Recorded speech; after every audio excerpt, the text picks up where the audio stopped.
우리가 지금은 우리 찬양대가 다 설 수 없기 때문에 우리 기악 솔로나 우리 또 뭐 이중창 솔로 이렇게 하나님께 특송으로 영광을 올려드리고 있습니다. 혹시 여러분 가운데서도 또 동참하기를 원하시는 분들은 교회로 연락 주시면 우리 함께 하나님께 영광 올리도록 하겠습니다. 자, 오늘 본문을 통해서 우리가 코로나 위기이자 기회입니다 라는 제목으로 말씀의 은혜를 나누겠습니다. 여러분, 지금 태풍이 3개째 연속으로 오고 있습니다.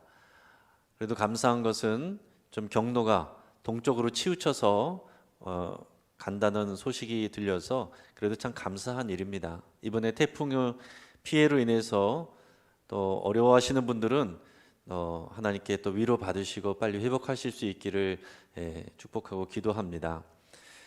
근데 우리가 이 태풍에 대해서도요, 태풍이 왜 이렇게 일어날까? 없으면 얼마나 좋을까? 하나님은 뭐 하고 계실까? 이런 생각하지만은 태풍도 다 그만한 일어날 이유가 있고 유익이 있다라는 얘기 여러분도 많이 들어보셨습니다. 태풍으로 인해서 지구의 열 에너지가 이것이 균형이 맞춰진다고 그러고요. 또 수자원이 부족한 곳에는 수분이 보충이 되고, 더 중요한 것은 이 바다 해수면을 이 태풍이 뒤집어줘서 이 바닷속의 이 생태계를 활성화시키는 그런 유익한 일을 태풍이 한다고 합니다. 여러분, 우리가 태풍의 피해만 두려워하면 태풍이 올 때마다 불평하고 낙심하고 절망할 수밖에 없습니다. 그러나 우리가 이 태풍의 유익을 생각한다면 그 가운데서도 우리가 감사할 수가 있어요. 물론 우리가 태풍에 대해서 만반의 준비를 잘 해야 되겠죠. 코로나19도 마찬가지입니다. 전 세계적인 어려움을 가져오고 위기를 가져오지만, 그러나 이 가운데서도 우리가 하나님의 뜻을 잘 분별하면 이것이 기회가 될 수 있습니다. 코로나로 인해서 우리 한국교회도 많은 어려운 위기들을 지금 경험하고 있습니다.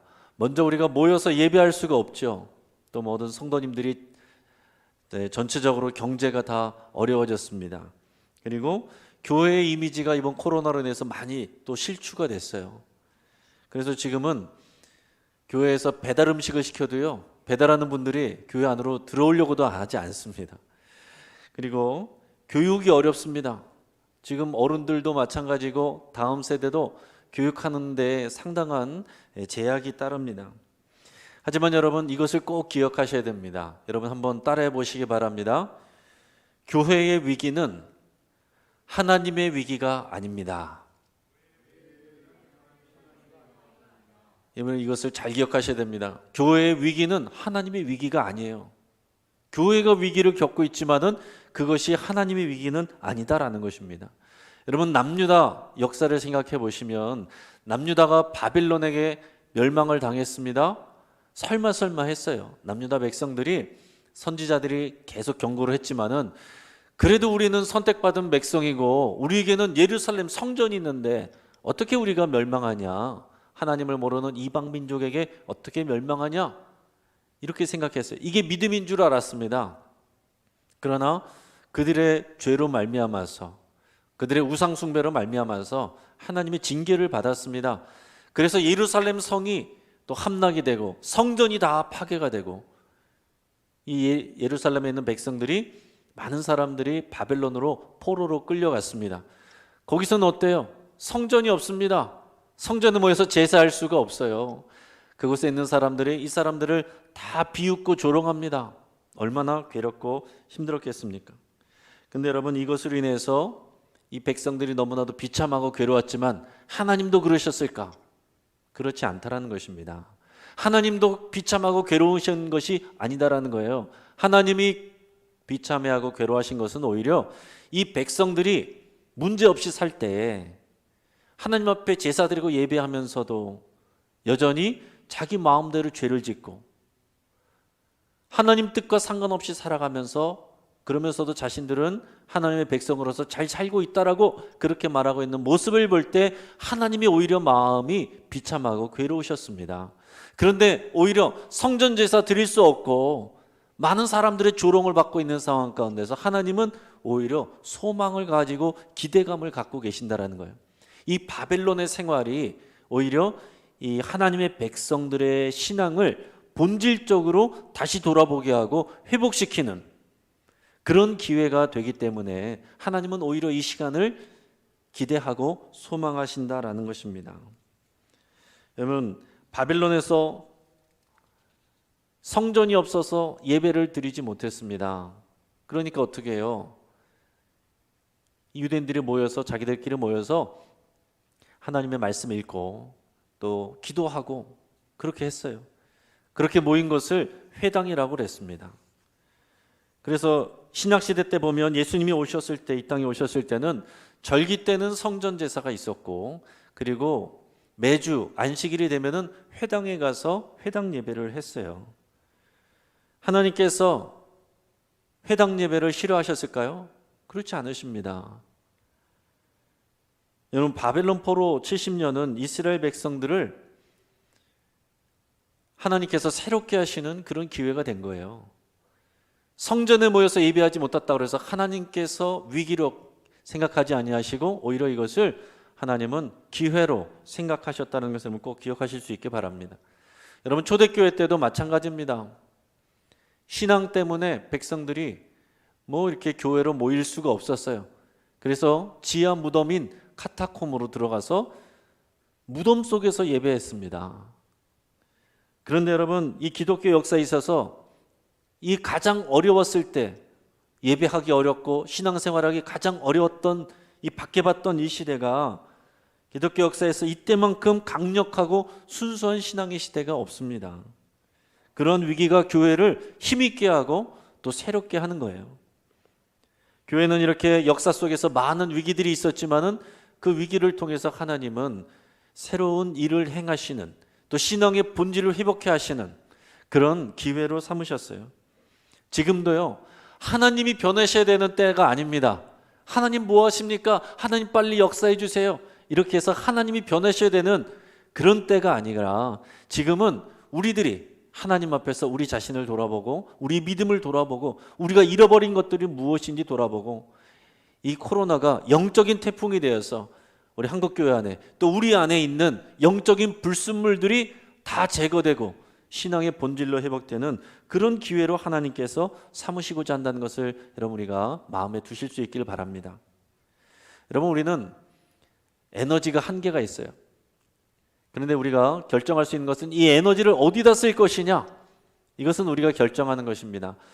우리에게 있는 에너지를 절망하고 염려하고 근심하고 하는 데 쓸 수도 있고, 이것을 새로운 기회를 향한 우리가 출발로, 그것을 우리가 결단하고 나가는 그런 새로운 재창조의, 새로운 창조의, 새로운 기회에 우리가 에너지를 사용할 수도 있습니다. 저는 여러분들이 후자가 되시기를 바라고 축복합니다. 지금 교회가 회복해야 될, 발전시켜야 될 과제들이 많이 있어요. 저도 우리 영신교회 올 때에 생각하고 있고 해야 되는 일들, 그런 과제들 많이 갖고 있습니다. 그런데 단지 이것을 한꺼번에 할 수가 없는 것은 우리가 이것을 성도님들이 다 소화할 수가 없기 때문에, 한꺼번에 다 소화할 수가 없기 때문에 우물가에서 숭늉 찾을 수가 없는 것처럼 우리가 오히려 너무 과도하면은 또 체할 수가 있기 때문에 조금씩 발걸음을, 보조를 맞춰가면서 진행하고 있는 것입니다. 근데 우리 교회가, 우리 영신교회도 마찬가지로 해야 될 과제들이 있습니다.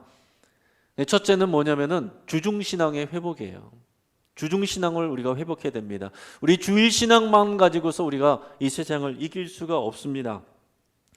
예배 한번 드리는 것 같고 우리가 이 세상을 이길 수가 없다라는 거예요. 하나님이 원하시는 것은 주일 예배만을 원하는 것이 아니에요. 이것은 가장 최소한의 것이고, 우리가 하나님과 삶 속에서 동행하고 매일 예배하는 것을 하나님이 원하시는 겁니다. 우리의 진정한 예배터는 교회보다는 우리의 가정, 우리의 직장, 우리의 사회, 이곳이 정말 예배의 자리가 되기를 하나님이 원하시는 거예요. 그래서 우리의 개인 예배를 하나님께서 원하시는데, 이 주중신앙의 회복이 우리에게 가장 중요한 그런 과제입니다. 두 번째는 소그룹을 통한 나눔과 교제, 이것이 우리가 회복되어야 될 것입니다.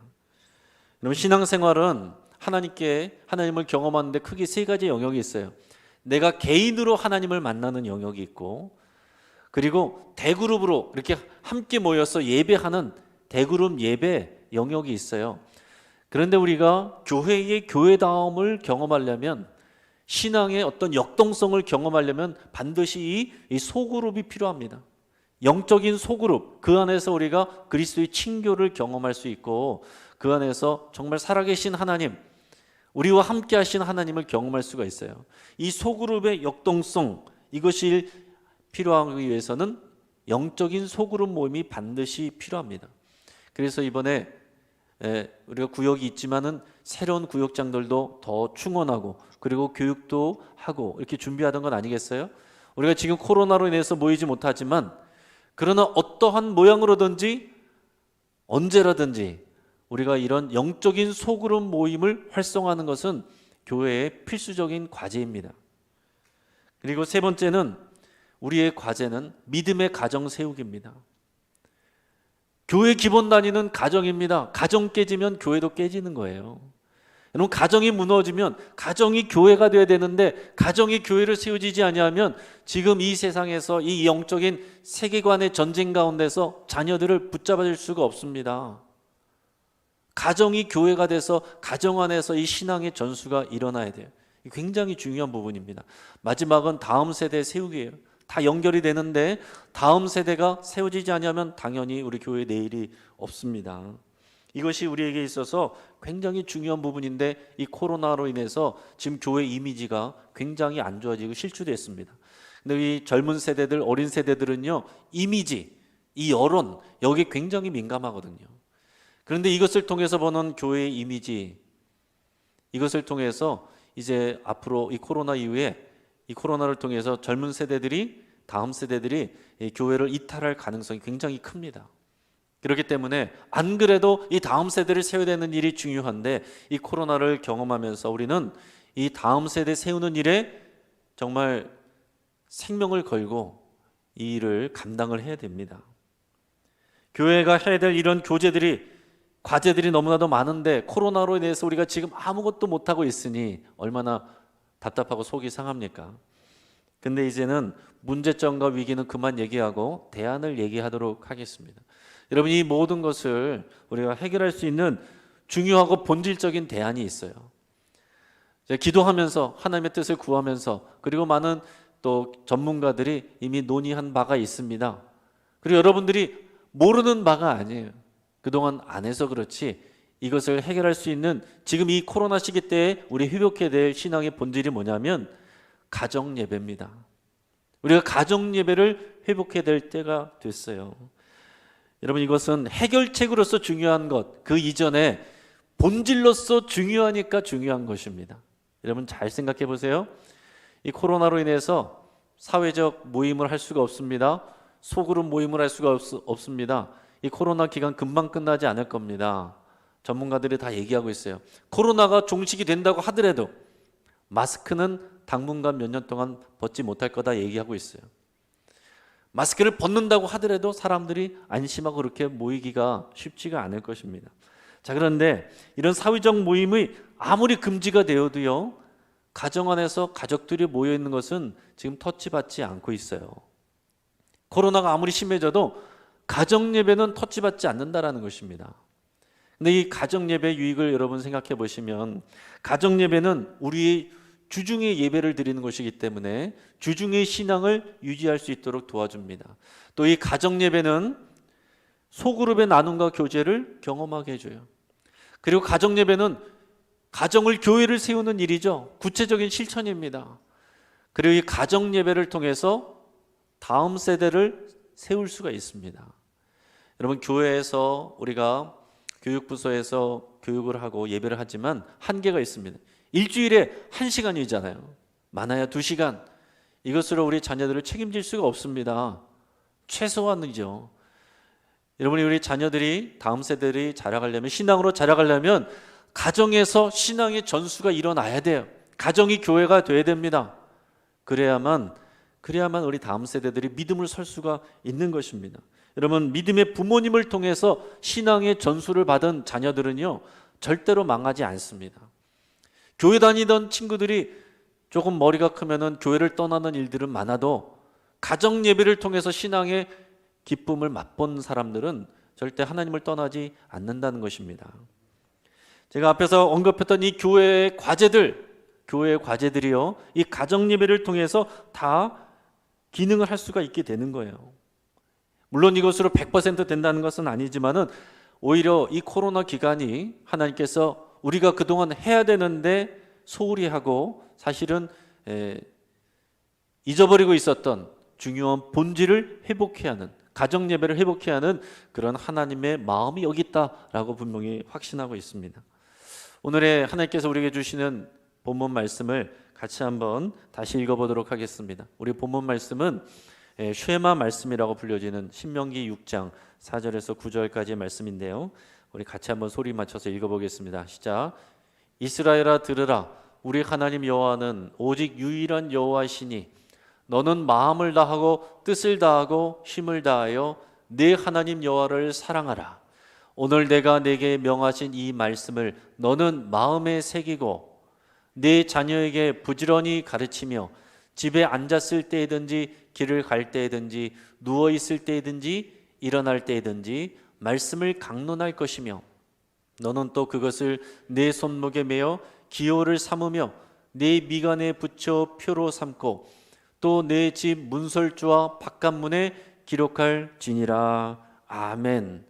지금도 유대인들은요, 이 말씀을 가장 율법에서 중요한 말씀으로 기도할 때마다, 예배할 때마다 이 말씀을 붙들고서 예배하고 있습니다.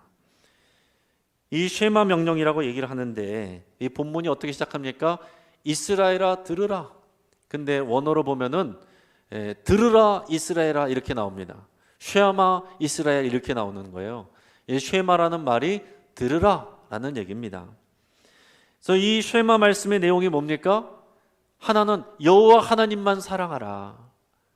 다른 신 섬기지 말고 의지하지 말고 여호와 하나님만 사랑하고 의지해라. 그리고 두 번째는 이 믿음을 자녀들에게 전수해라. 이겁니다. 하나님 사랑하는 이 믿음을 자녀에게 전수해라. 하나님께서 강조하신 내용이 이겁니다. 여러분, 구약 시대에서는요, 이방인들에 대한 선교, 전도 개념이 없어요. 하나님께서 구약 시대에 명령하신 하나님의 지상 명령은 뭐냐면 네 자녀를 전도하라는 거예요. 네 자녀에게 신앙을 전수하라는 것입니다. 그게 선교예요.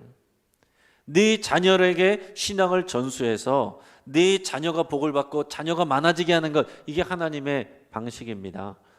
그리고 신약 시대에 와서 예수님이 이제 이 모든 족속에게 복음을 전하라, 이 지상 명령이 새롭게 추가된 겁니다. 바뀐 것이 아니라 추가가 된 거예요. 한국 교회가 이 예수님의 지상 명령을 잘 따라서 해외 선교사 파송 2위국입니다. 아주 잘하고 있는 것이고 칭찬받을 일이에요.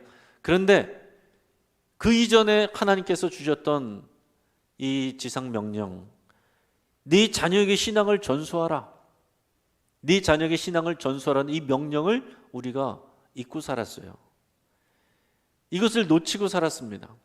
그래서 외부에다가 전도도 많이 하고 선교도 많이 하는데 자녀들은 교회를 떠나는 이런 일들이 한국 교회 안에서 일어나고 있는 것입니다.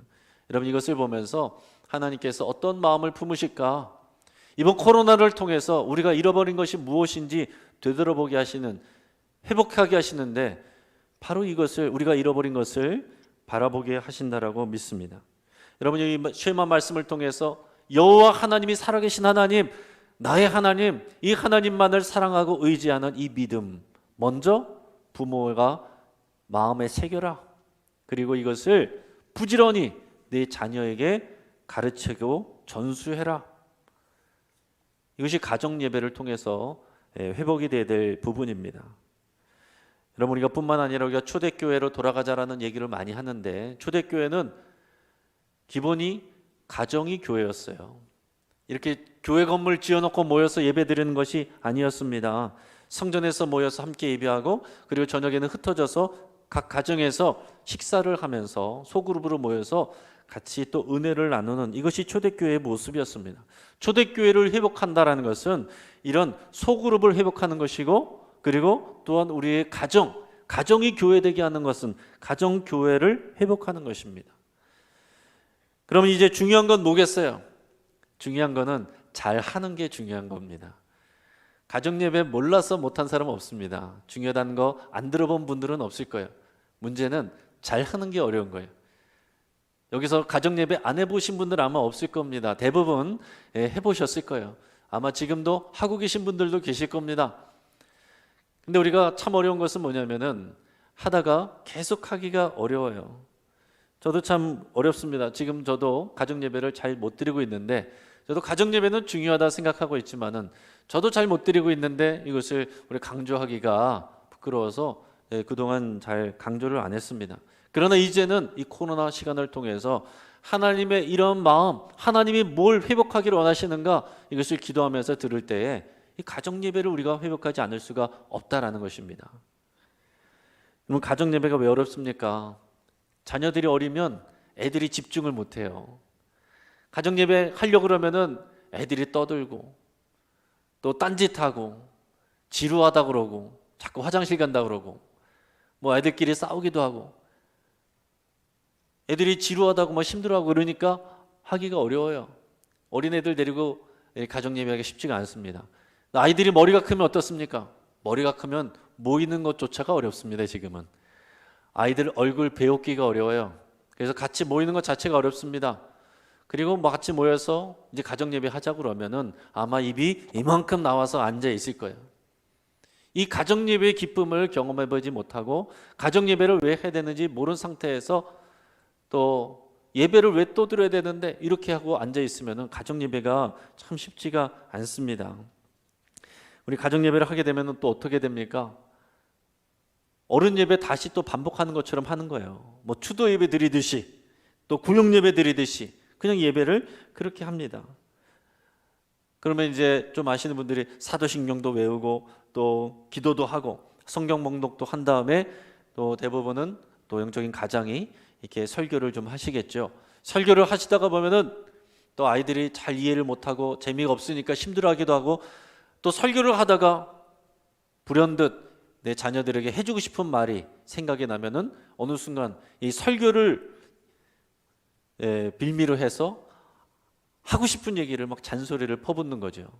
그러면은 이 아이들에게 가정예배 시간은 무슨 시간이 되냐면은 부모님들의 잔소리 시간, 혼나는 시간, 끔찍한 시간이 돼버리는 거예요. 그러면은 아이들이 점점 적극적이지 않게 되고, 그러다 보면은 점점 부모도 힘들어하고 지쳐하게 되는 거죠. 그래서 가정예배 실패한 사례가 너무나도 많습니다. 근데 여러분, 가정예배를 중요하게 여기고 가장 잘했던 그런 시대가 이 청교도 시대예요. 청교도들은 신앙의 자유를 찾아서 영국에서 아메리카로 넘어온 그런 기독교인들입니다. 이 청교도들은 가정예배를 생명처럼 여기고 매일 가정예배를 드리려고 그렇게 했습니다. 오히려 가정예배를 드리지 않는 그런 가정에서는 노예나 총회 차원에서 징계할 정도로 가정예배에 철저했습니다. 근데 이 가정예배뿐만 아니라 우리가 이 신앙의 순수함을 추구하는 것, 삶 속에서 구체적으로 말씀을 실천하려고 하는 이런 청교도들의 신앙을 우리가 잊지 말고 배워야 될 부분이 있어요. 물론 이제 청교도들의 어떤 신율법주의적인 그런 좀 답답해 보이는 그런 부정적인 이미지도 없지 않아 있지만은, 그런 소중한 신앙의 유산을 우리가 배우고 우리가 계승해야 될 필요가 있습니다. 이 청교도들의 어떤 리더들 중에 한 명이었던 필립 할리 목사님이란 분이 이런 글을 썼다 그럽니다. 자, 여러분, 집에서 가족들이 모여서 가정 예배를 하기 위해서 모여서 성경 한 구절을 읽었습니까? 그러면 여러분은 이미 가정 예배를 잘 하고 있는 것입니다. 만약에 여러분들이 성경 한 구절을 읽고 기도를 했습니까? 그러면 여러분들은 가정 예배를 더 잘한 것입니다. 만약에 여러분들이 성경 한 구절 읽고 기도 한 번 하고 찬송도 불렀습니까? 그러면 여러분은 가정 예배를 더 잘한 것입니다. 여러분, 이 얘기가 뭔가요?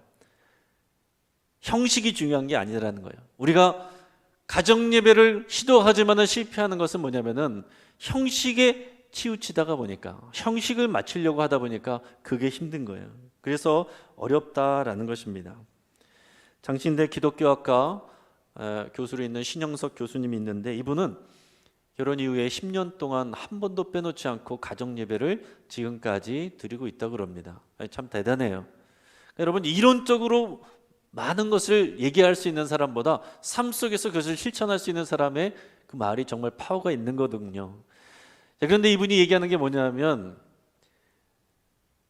아이들 데리고 매일 가정 예배하는 게 쉬운 게 아니다라는 것을 얘기합니다. 아이들이 집중을 잘 못해요. 아이들끼리 10년을 지났는데도 여전히 지금도 다른 소리 하기도 하고 다투기도 하고 그런다는 거예요. 그래서 막 화가 치밀어 오를 때가 굉장히 많대. 그래서 이 화를 어떻게든 절제하기 위해서 일부러 녹음을 한답니다. 자기는 녹음을 하는 이유가 이 예배에 대해서 누군가 들었을 때 이 예배를 진행하는 아빠가 화내지 않으려고, 자기 화를 절제하려고 그 이유 때문에 한다는 거예요. 그만큼 가정 예배 할 때 아이들이 집중하지 못하고 산만해서 힘들어하는 그런 게 자기도 있다라는 거예요. 그런데 놀라운 거는 잠자리에 들기 전에 아이들한테 물어본답니다. 얘들아, 오늘 예배를 통해서 너희는 하나님의 어떤 모습을 발견했니? 이런 질문을 하면 분명히 아까 예배할 때는 애들끼리 싸우고 떠들고 산만했는데 그런 예배 시간에서 하나님께서 역사하신 것이 있구나 하는 것을 느낄 수 있을 만큼 아이들이 자기들의 믿음을 고백한다는 거예요.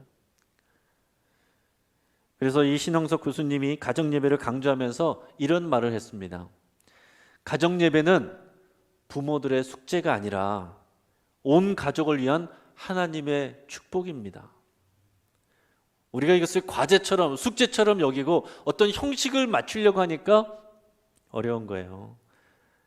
여러분 이것이 어떤 예배에 제사처럼 쌓아 올리는 것이 아닙니다.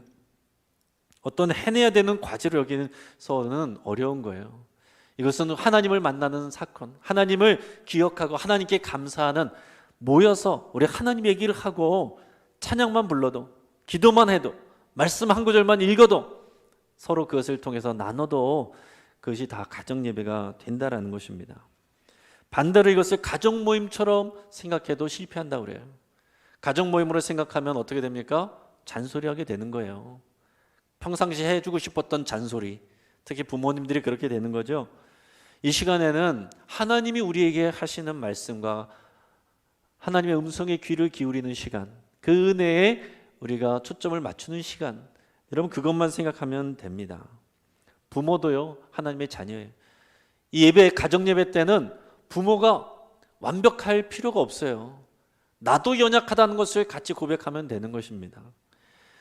이 가정 예배 시간을 통해서 하나님의 사랑을 확인하고 서로 축복해 주는 시간, 여러분 이 시간이 될 때 가정 예배가 성공하는 것입니다. 좀 더 구체적인 내용은요, 제가 예배 후에 신영석 교수님의 한 30분 되는 강의를 제가 유튜브 주소를 여러분들에게 문자로 넣어드리도록 하겠습니다. 여러분 꼭 그 영상도 읽어보시고 영상도 잘 들어보시고 여러분께서 가정예배에 대해서 좀 새롭게 마음을 가질 수 있기를 바랍니다. 제가 좀 더 구체적으로 말씀드릴게요. 현재 지금 제가 매일 아침 새벽기도 설교 말씀을 여러분들에게 나눠드리고 있습니다. 지금 음성 파일과 문서 파일로 나눠드리고 있는데요, 구역장을 통해서 여러분들이 받지 못하시는 분들은 교회에 얘기해 주시고, 또 제가 따로 이 새벽기도 방을 통해서 직접 올리는 방도 있습니다. 그곳으로도 제가 초대해 드릴 수 있으니까 받아보기를 원하시는 분들은 교회에 얘기를 하실 수 있길 바랍니다. 제가 지금 새벽기도의 말씀을 나누고 있는 것은 매일 성경이라고 그러는 이 큐티 본문을 따라서 제가 가고 있어요. 이 개인 예배, 주중 예배는 개인 예배가 돼야 되는데, 그래서 저는 우리 교인들이 개인 큐티 하기를 원합니다. 개인 묵상의 시간을 하기를 원해요. 그러나 이것도 처음부터 강조하고 하면은 이거 다 부담이 되기 때문에 하지 않는 것입니다. 근데 제가 이것을 큐티를 제가 해서 이거 말씀을 나눠 드리니까 여러분께서 이 말씀을 듣고 또 여러분의 이 말씀을 마음에 새기면 여러분들이 큐티를 하는 거예요. 여러분들이 개인 묵상을 하고 개인 예배를 하는 것입니다. 근데 이제 좀 더 내가 큐티를, 개인 묵상을 더 잘하고 싶다는 분들은 매일 성경을 통해서 교재를 사셔서 2달에 한 번씩 나오는 거 사셔서 여러분들이 같이 하시면은 더 좋을 수 있습니다. 그리고 만약에 가정 예배를 하고 싶은데 우리 가족들이 믿음이 없어요. 나 혼자 교회 나와. 그럼 어떻게 하면 되겠습니까? 그럼 여러분 가정에서 여러분의 개인 예배하세요. 이 개인 묵상하시는 거예요. 개인 큐티 하시면 됩니다. 교제 사기 어렵고 불편하시면 새벽 설교 들으시고 거기에 여러분 결단하시고 기도하시면 여러분 큐티 하시는 거예요. 개인 예배 하시는 거예요. 여러분 혼자서라도 주중에 개인 예배 하시면 되는 겁니다. 이미 하고 계시는 분들은 제가 박수를 응원하고 잘하고 계신 거예요. 여러분 가족에서 2명 이상만 되면 여러분 가정 예배 하실 수 있어요. 2명 이상만 되면 같이 모여서 예배하면 되겠습니다. 근데 중요한 것은 일단 시간을 짧게 하는 게 중요합니다. 처음부터 부담스럽게 잘하려고 하면은요, 그 다음에 못 모입니다. 그래서 제일 중요한 것은 매일 하는 것이 중요한데 매일 하려면은 짧아야 좋은 거죠.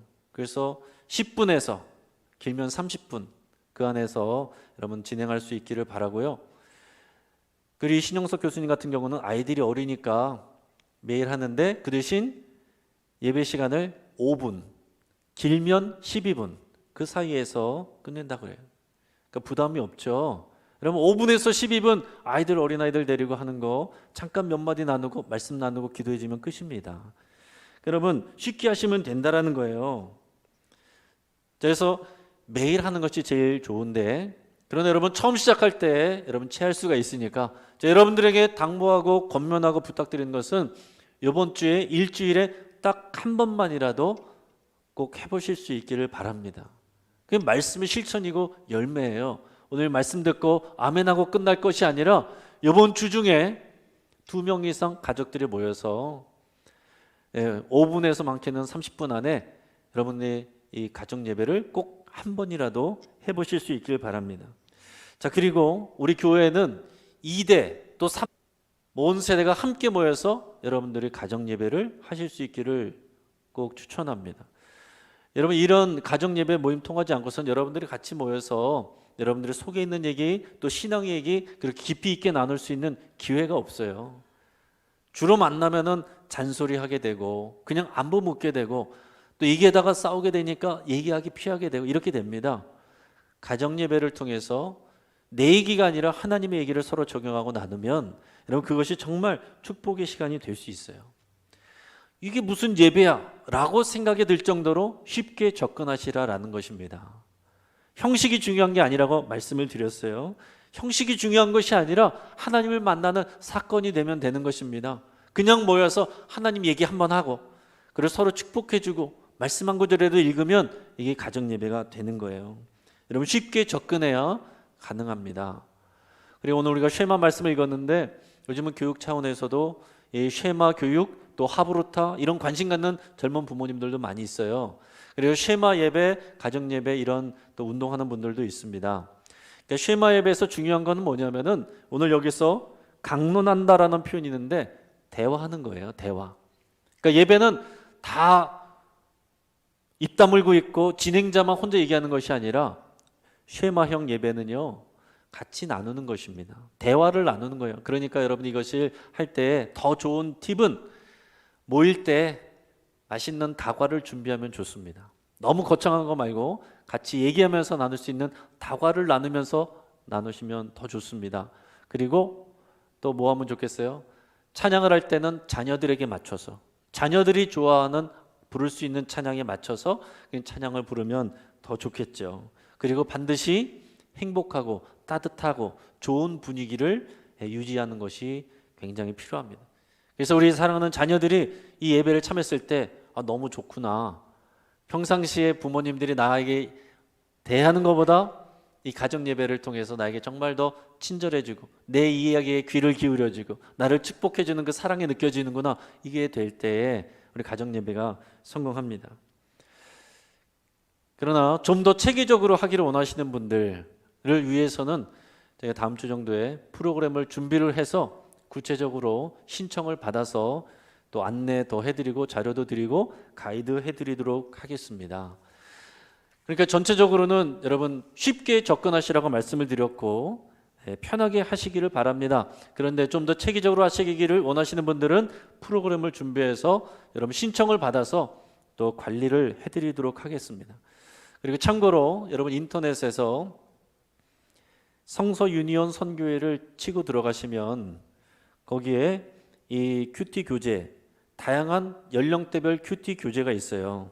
우리 장년들을 보는 것은 매일 성경이고요. 우리 청년들을 위한 세번역으로 되어 있는 매일 성경 순이란 교재도 있고, 청소년을 위한 청소년 매일 성경, 그 다음에 고학년용, 초등학생 고학년용, 저학년용도 따로 있고요. 유치 유아를 위한 이 QTI라는 그런 교재도 따로 있습니다. 그러니까 같은 본문인데 그 아이들의 수준에 맞춰서 이게 있어요. 그러니까 여러분께서 이것을 활용하기를 원하시면은 구매하셔서 사용하실 수 있다라는 거죠. 그리고 자료실에 이 성서 유니온 선교회 홈페이지에 자료실에 들어가 보시면은 월별 가정 예배 순서와 거기에 내용에 대한 설명도 간단하게 들어 있습니다.